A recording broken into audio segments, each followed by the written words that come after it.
পুরনো জিনিসকে একটু নতুন করে গড়ে তোলার চেষ্টা। একটা পুরনো টুল ছিল, বহুদিনের পুরনো, রং উঠে একদম বাজে অবস্থা হয়ে গিয়েছিল। প্রথমে হোয়াইট কালার স্প্রে করে নিয়ে তারপরে আমি এখানে স্কাই কালারটা করেছিলাম। আর তারপরে শুরু করলাম এর মধ্যে কিছু ডিজাইনের কাজ। অনেক ভেবেচিন্তে ভাবলাম পদ্ম ফুল আঁকলে কেমন হয়। তবে এটা ঠিক পদ্ম ফুল না হলেও ওই টাইপের কিছু একটা হয়েছে।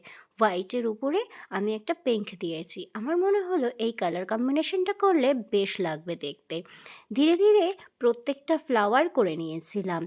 আর কেমন লাগছে সেটাও কিন্তু জানিও।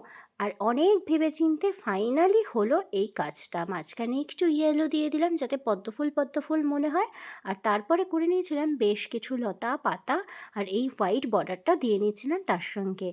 আর এই ছিল ফাইনাল লুকটা। আর এটা লাইট অফ করলে কেমন লাগে এই দেখো। ফাইনাল লুকটা তোমাদের কেমন লাগলো কমেন্ট করতে ভুলো না কিন্তু।